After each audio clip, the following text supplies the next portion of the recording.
Welcome one and all to episode 55 of Regarding Men. Do social workers hate men? The question is rhetorical. Well, hello there, friends. Here we are for another episode. I believe it's episode 55 of Regarding Men, where we hold men in high regard. I'm Janice Fiamingo, and I am joined by Tom Golden and Paul Elam. And we're talking about the mainstreaming of man hatred today. We're looking at two incidents that are obviously related, and I think we're asking, has there ever been a time in history when women were not only encouraged, but even celebrated for declaring their hatred of men? The first episode or instance that we're going to look at is a private Facebook group. It's been around for a number of years and apparently has had controversy since its beginning. And it's had controversy recently when a bunch of women, as part of this private Facebook group, shared their stories of domestic violence. And it started with one woman asking other members what the most violent thing they'd ever done to their intimate partners was. She said, this is all coming from, not from the Facebook group itself, but from a report about it in the London Daily Mail. And this one member asked the other group members what they had got up to in rages with their boyfriend. She says, in a mad-ass rage at my partner, just wanted to punch him in the cock and stab him in the leg with a fork. Bad bitches, I want to know, what is the craziest thing you've done in a fit of rage? And instead of saying, shut your filthy mouth, that's disgusting, or whatever, that's not a topic for this group. This is supposedly a group where women, talk about sexuality and explore taboo topics. Well, I guess this was the taboo topic that a number of them felt like exploring. A whole bunch of women joined in with their stories of what they'd done, and they were very graphic. Many of them had lists of things. They included such things as throwing a chair through a glass door and cutting their boyfriend up. This person ended her account by saying, needless to say, he didn't smart mouth me again. That's for sure. Others responded with long lists of acts of reckless violence. Somebody stabbed her boyfriend with a fork, one threw him out of the car, one punched him in the nose, one threw bowls at his head, another rammed him with her car, one head-butted her boyfriend and knocked him out, apparently because he was looking at other women, and it goes on and on and on. As far as I know, according to the report, nobody actually said, whoa, this is disgusting and horrifying. Many responded with likes and oh, ha, ha, ha, and love it and respect and all that kind of thing. 2 days later, this thread was shut down, and when it was exposed that this had gone on, and the one of the administrators of the group was reported to have not really been particularly upset about the whole thing, just saying that she didn't really, the group was about many amazing things, she said in response to a question about this series of posts. It's about many amazing things. Only a fraction of the women in this group wrote on this thread. They have 173,000 members, apparently. So it doesn't define who they are. But the administrators did get together a few days after this series of posts was made, and they decided it didn't represent their values, so they took it down, and apparently the members that made the posts have been... Oh my, aren't they the moral ones? Yeah, aren't they? It didn't represent their values. I love that. No expressions of shock or horror or anything really, but it doesn't represent who they are. So there's that. And then at the same time, we wanted to discuss a case of a woman who posted on her Twitter page that hating men is a way of life for her. She wrote that hating men isn't a meme for me. It's not an online persona. It's a commitment. It's a way of life. And this received a whopping 190,000 likes on Twitter. The most disturbing aspect of this woman's tweet was that she identifies herself as part of the community of Black feminists and lesbians, and also as what she calls an abolitionist MSW and organizer. And MSW, of course, means Master of Social Work. It didn't take long to track down, in fact, I did not do this, a friend of mine figured out her identity. She has two different Twitter pages, this person. One is her professional Twitter page, and the other is this one where she is slightly in disguise, but she doesn't really take a lot of pains to disguise herself. There are a lot of cross posts. There are a whole bunch of selfies on this pseudonymous Twitter post, and there are also many links, articles in which she is mentioned by name. So she's not particularly worried about hiding her identity. The Twitter page is called K at Shea Butter Femme, but her real name is Christina Egbebiyi, and she is indeed a Master of Social Work. She received her master's degree from the University of Michigan, and she was their best student. In 2018, she received the Student of the Year Award from the National Association of Social Workers. So this is quite something that she feels perfectly free about tweeting out that hating men is a commitment and a way of life. And yet she sees herself as a revolutionary who is going to change the world and make it a far better place. I've written to the president of the National Association of Social Workers asking if they stand behind their award. And I've written to the dean of the School of Social Work at the University of Michigan, never got any replies. So that's where we stand. Wow. Some crazy stuff, eh? Well, Yeah. is it though? Yeah, it is. The tendency, of course, is to be shocked when you consider the involvement of MSWs in the mental health field, and how can this possibly be? Hatred openly expressed for half the population.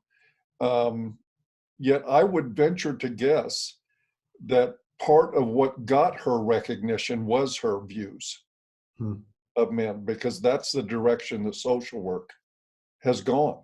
And it's been that way for quite some time now. So it started, as I recall, in about the mid 80s, things began to turn virulent, not only in the social work profession, but in the entire academic establishment for the mental health field. All the psychology majors, all this stuff turned to women's studies, turned to what's called feminist therapy, and it is by nature hateful toward men and blaming and practices persecution of men.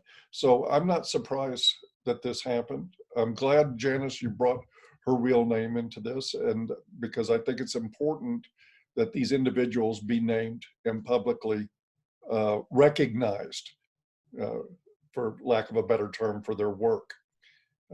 It's an awful, awful thing.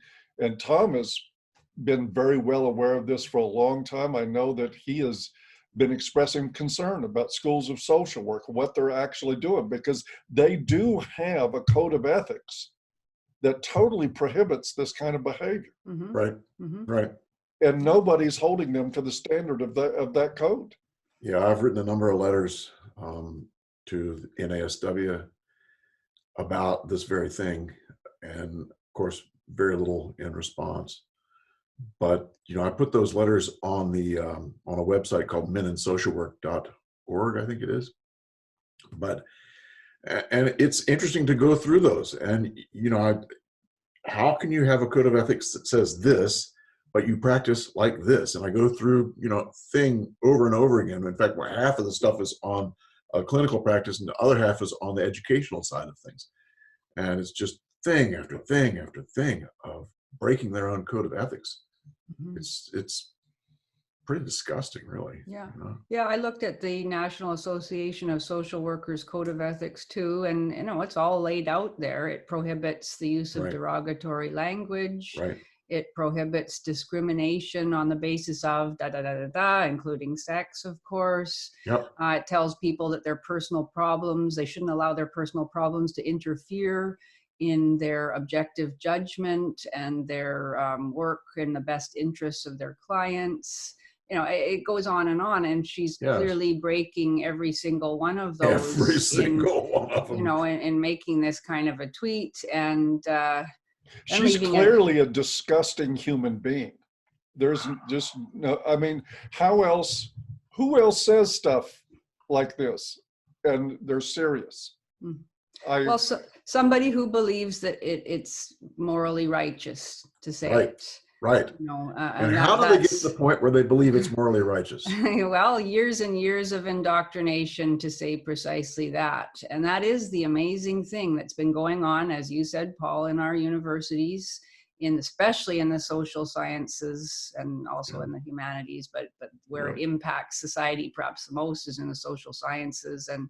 And that, you know, that is it. Intersectional feminism is all about that. I mean, if pressed, I would expect that Christina Agbebi might well say that it's mainly older, white, privileged men that she hates. I don't think she hates her father. Actually, she has a number of affectionate tweets about him, and she has a number of I mean, really ironically, the day after she made this tweet, which got its 190,000 likes, and of actually relatively mild response. A lot of people trying to reason with her, a lot of people saying, you know, this is a sad recipe for unhappiness in life. I pity you, you shouldn't hate, you know, it's better to love, you know, all sorts of things.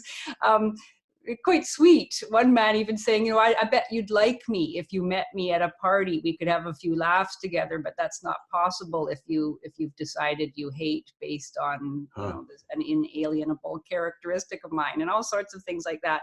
But she tweeted the next day, "Eat your heart out, MRAs." But the ironic thing is that she's actually interested, or at least professes to be interested in, a lot of the things that MRAs are interested in. She's interested in the high incarceration rates for men in the United States. She's especially interested interested in those for blacks. Yes, for black men in particular. I doubt she cares very much about white men in prison. Yeah, but black men are men, so that wouldn't be racist, would it? Well, no, not in the least, Tom. Not according to. It just doesn't have anything to do with white people. Yeah, and she does have a lot of tweets where she makes very negative judgments about whites based on based on race. So this is the whole intersectional schema, and she's clearly been taught that as a black feminist. Her pronouns, by the way, I shouldn't be saying she. Her pronouns are they and them.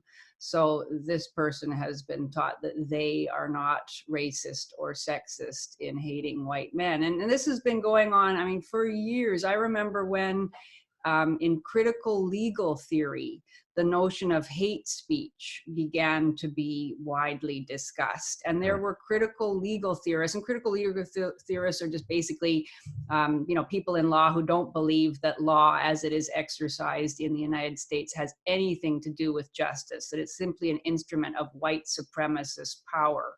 And so there were people, Kimberly Crenshaw, who's one of the theorists who's seen as responsible for the idea of intersectionality, Mary Matsuda, Richard Delgado. They wrote a book called Words That Wound, in which they talk about hate speech and why it should be criminalized, why it should not be covered by the First Amendment. And they explicitly limit the applicability of hate speech only to hatred by members of the so-called dominant or oppressor groups. So a Black woman expressing her justified hatred of the oppressor group, that is not hate speech. And they have long arguments why they, explaining why they believe that she would be exempted from. That's convenient. They've used that logic for about 30, 35 years now, that if you're a member of the oppressed class, then a Black person cannot be racist. Right. A woman cannot be sexist. Yeah, their Of hate course, doesn't stink is what it really comes right. down to. And they have said that very clearly, and that is now in the mainstream. We hear over and over again that racism is hatred plus power, and supposedly, these various groups have no power, and therefore they can hate with impunity. It can't hurt anyone. So even though this woman, as a master of social work, which entitles her to be in supervisory positions of various sorts, even though she might well have significant power over many men's lives, somehow, To their detriment. Yeah, to their detriment, she's somehow exempt from the kind of outrage and the disciplinary process that would obviously come to a white man that tweeted that hating women was a commitment and a way of life.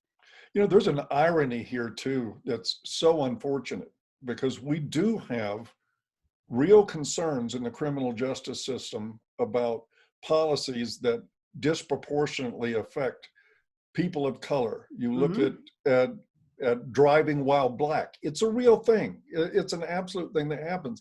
The sentencing disparity, while not as great as it is between the sexes, there is a sentencing disparity. There is the crack cocaine versus powder cocaine thing that ended up with many, many black men in jail for the same drug that white men were walking away from jail from. These are very real problems that affect the system. But when somebody comes out and basically turns an anti-racist concern or an anti-racist agenda into a racist agenda, which is what she's done, then me as a white guy, I say, screw it. Yeah. I care less about the injustice.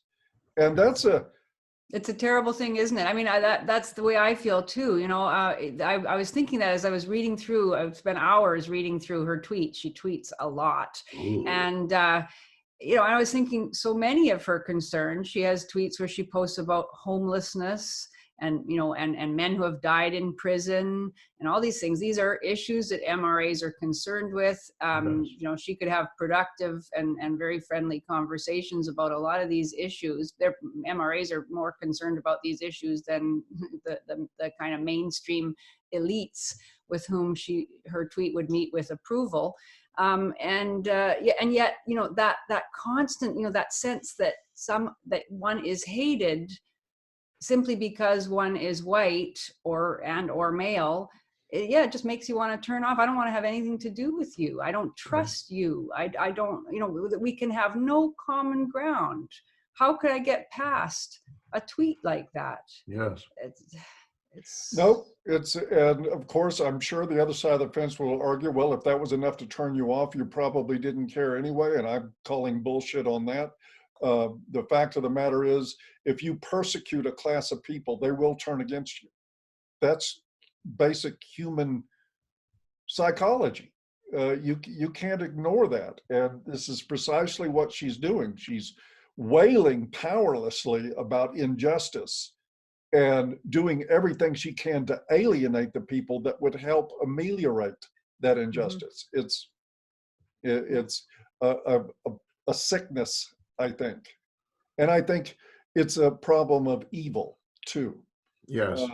We can call this groupthink or indoctrination in higher education, and a lot of contributing factors that go into the day that she tweets how much she hates me without ever having met me or knowing anything about me. But in the end, this is evil. It's evil thinking, it's evil people.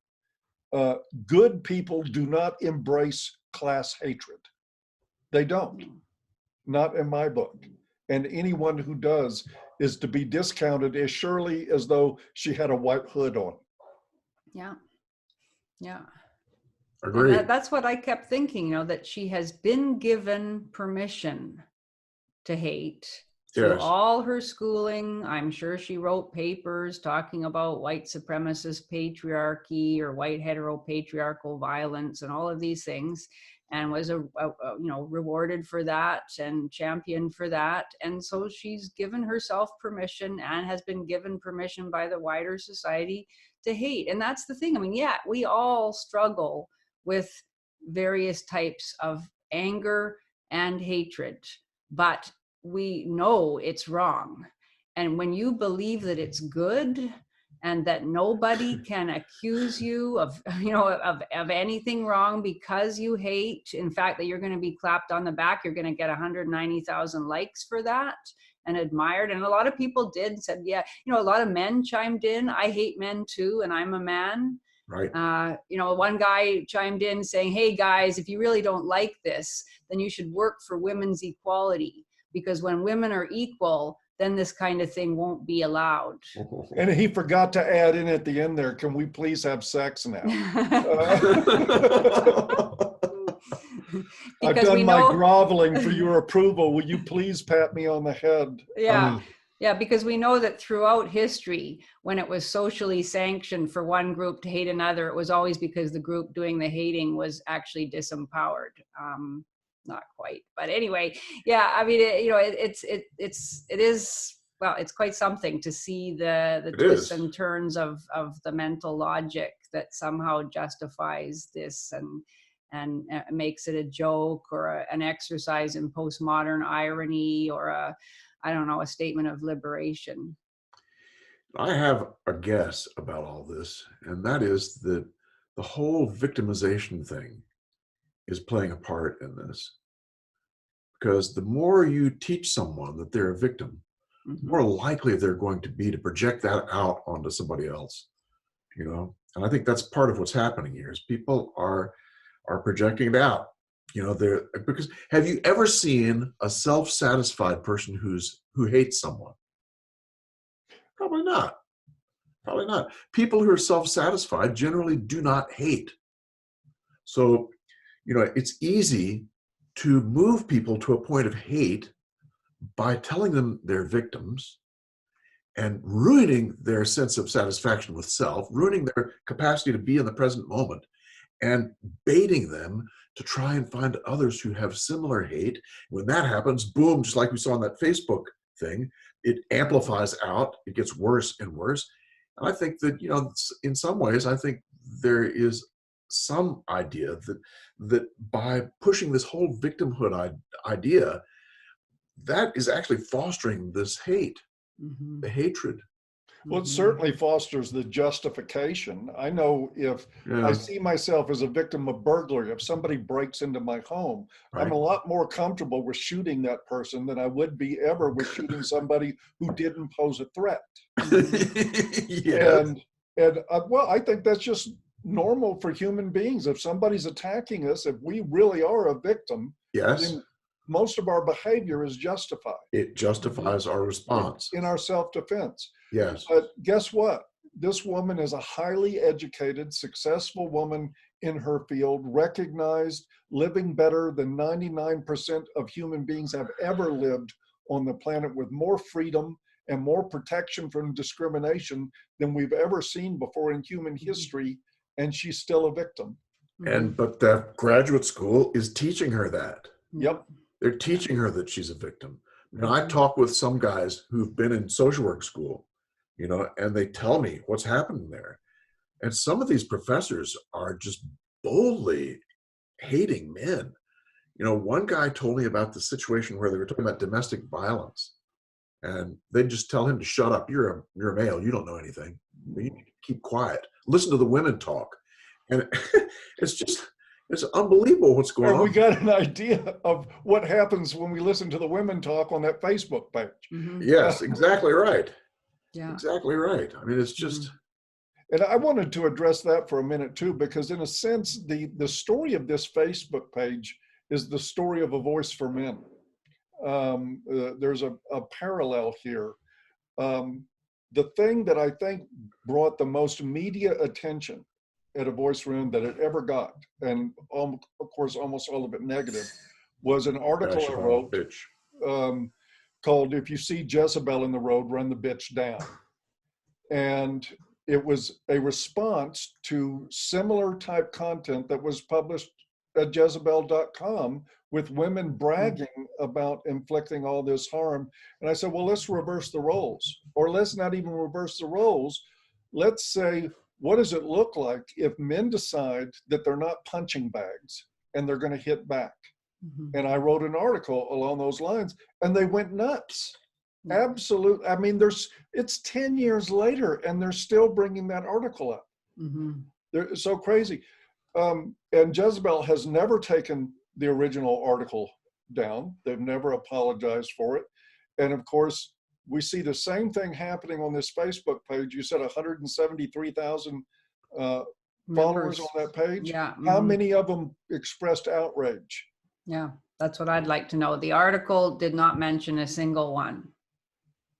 So, yeah. And And same it, dynamics. When you're a victim, you can be violent, you can hurt people. It's yeah. all justified. You can stab somebody with a fork. Mhm. And of course, if I write an article and say that the appropriate response to being stabbed by a fork is a short to moderate period of unconsciousness for whoever stabbed you, Mhm. Yeah. then I the like that. world will lose its shit, Mhm. Yep. Yeah. Yep. because men aren't even allowed to defend themselves. And of Right. course, I encourage men, if you're under attack, defend yourself. Exactly. Yeah. And the thing about this Facebook group is that this is not the first time this has happened. If you look up, if you put Bad Girls Advice, which is the name of this secret Facebook group, if you put that into Google, a bunch of articles come up from 2017 when it had a similar scandal.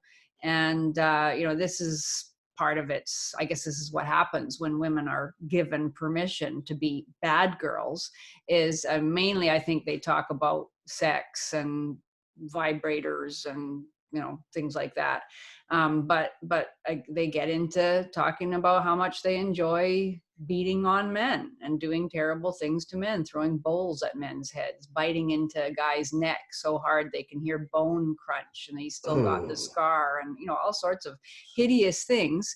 And that just goes on. And the article, which was in some way, in some respect, this Daily Mail article was an expose, but it also ends by saying, well, on the one hand, it's offensive in some ways, and some of the discussions are unorthodox, but scandalous. There was a long thread about bestiality that got the group into trouble some years ago. But at the same time, it's helped a lot of women, and it can be quite empowering, and it's a safe space for women to talk about all sorts of issues. And some women have been talked out of suicide on the pages of the group, and it goes on and on talking about all these good things. And Castro taught the population to read. Yeah, exactly.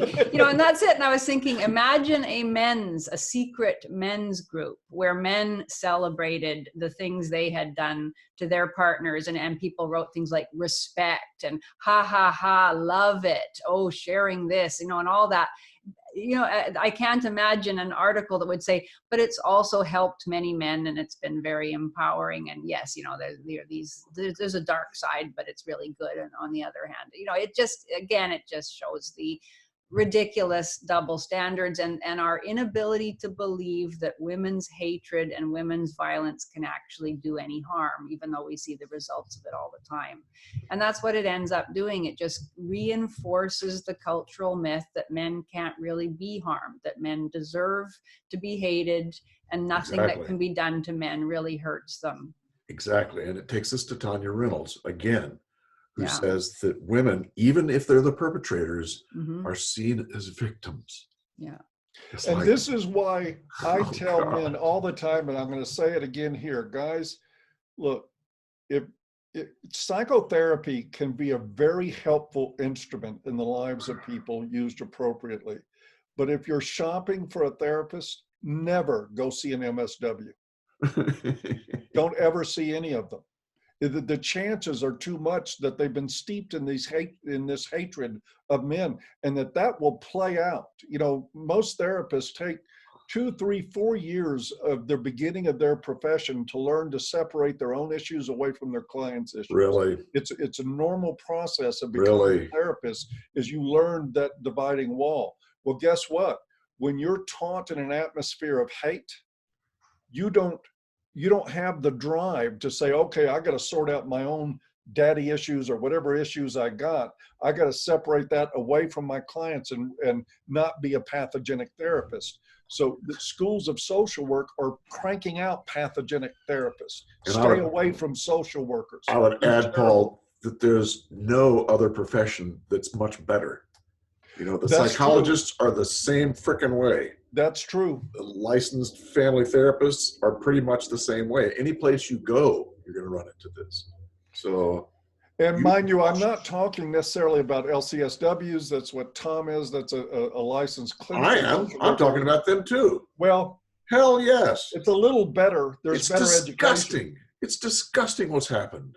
It is. You know, when I went to graduate school, I was taught by people who were loving, caring men and women who were PhDs, who were helping people learn how to do good work with people. And that's just completely gone to shit. You know, I was going to tell the story before about the guy who's shut up with the domestic violence thing. About then the professor says, well, I think we should just cut men's balls off if they're domestically violent. You know, Yep. She said that in class, and the men couldn't say anything.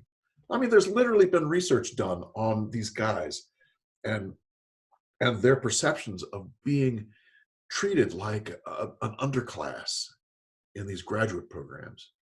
I mean, it's just disgusting crap. I remember conversing with a woman who was contracted at a facility I worked at to come in and do groups from the outside. And back in the days when I smoked cigarettes, and I smoking a cigarette with her before going into group, and she's just puffing away on this cigarette saying, I love taking men's macho bullshit and shoving it down their throats. Yeah. And she was there to do a men's group. What'd you say?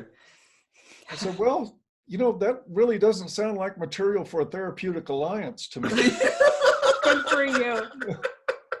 Best response. And she looked at me like I was a freaking alien. Yeah, I bet she'd said that before and had received all sorts of kudos. Yep. Yes. You know she had pats from men. Yeah. Patting her on the back. You go, girl. You tell them about it. Yeah. You know, because I'm one of the good men. Yeah. Yeah. That's a big part of this problem. That's a good example too of how to respond to this kind of stuff. Because I think sometimes we're inclined to just hit back and say, fuck you, you jackass, you're a hating motherfucking, blah, blah, blah, blah, blah. Yeah. Maybe that's not the best thing. Your response was a good one. You know, that doesn't sound like a therapeutic alliance to me. You know, just calling a spade without returning it with the same venom, you know?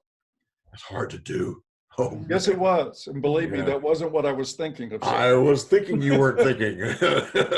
Yeah. But really, I mean, that's what it takes a lot of times, is to keep your cool and to speak the truth, you know, without spitting back the venom.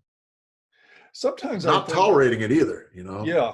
Sometimes I think with this stuff, like on the Facebook page and the women all chiming in, I stabbed him, I did this.